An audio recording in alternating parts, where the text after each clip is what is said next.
જામનગર સહિત સમગ્ર ગુજરાતમાં ભારે વરસાદ વરસ્યો હતો ત્યારે વરસાદ બાદ ભારે નુકસાન થયું હોય તેવા દ્રશ્યો સામે આવ્યા છે। શહેરમાં આવેલ મીઠા ઉદ્યોગને અંદાજે 3 કરોડ જેટલું નુકસાન થતા લોકો ભારે મુશ્કેલીમાં મુકાયા છે।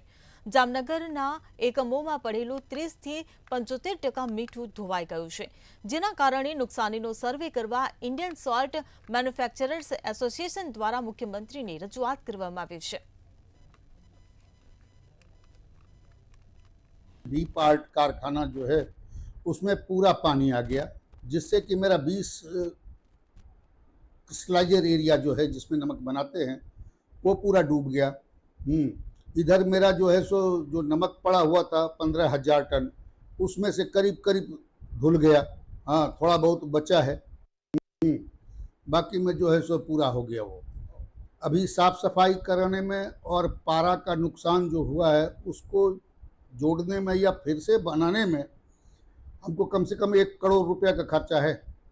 તળાવમાં પાણી ઘૂસી જતા તેમાં અમારા આર્ટ્સ વર્કને 68 લાખ જેટલું નુકસાન થયેલ છે, જે અમો રજૂઆત કરેલ છે ગવર્મેન્ટમાં। જ્યારે અમને જવાબ આવશે ત્યારે અમે જોશું એ બાબત। અમારા કલેક્ટરશ્રી, જામનગરના કલેક્ટરશ્રીએ જ્યારે પાણી આવતા અમારો પારો તોડી પાડેલ, અમારા વિરોધ કરેલ, પણ તેમ છતાં બેડી ગામમાં પૂરની પરિસ્થિતિને કારણે અમારો પારો તોડી પાડેલ, જેને કારણે અમારા કારખાના પાણી ભરાઈ જતા આ બધું નુકસાન થયેલ છે।